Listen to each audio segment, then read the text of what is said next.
శివాజీ గారు ఆడవాళ్ళు చీర కోసం ఎంతో గొప్పగా చెప్పారు. దాన్ని కొంతమంది తప్పుగా ఫీల్ అయిపోయి అది ఆయన ఏదో పెద్ద తప్పుడు మాట అన్నట్టు అందరూ విమర్శిస్తున్నారు. ఆయన చెప్పింది ఏముందని, నలుగురు కళ్ళు మర్యాదగా చూడాలి ఆడవాళ్ళని చెప్పారు. చీర కట్టుకోండి, పద్ధతిగా కట్టుకోండి అన్నారు.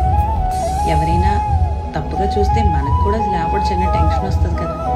సో ఆయన ప్రతి ఒక్కరిని అనలేదు, కానీ చీర మీద పెద్ద పాటే రాశారు, చీరలోని గొప్పతనం తెలుసుకోవాలి. సో ఆయన ఏ డ్రెస్ అయినా పద్ధతిగా వేసుకోండి అని చెప్పారు. అలా అని ఎలా పడితే అలా తిరగమని చెప్పలేదు. కరెక్ట్గా ఉండండి అని కూడా చెప్పడం తప్పే అండి. మన మంచి కోసమే చెప్పారు. దాంట్లో తప్పులు వెతక్కండి, దానివల్ల ట్రోల్ అయ్యి పెద్ద ఫేమస్ అవుతాం అనుకోకండి. ఏదైనా మన తెలుగు వాళ్ళం, మన సాంప్రదాయం మనం పాటించాలి. అప్పుడే మనకు మర్యాద, గౌరవం. జై శ్రీమన్నారాయణ.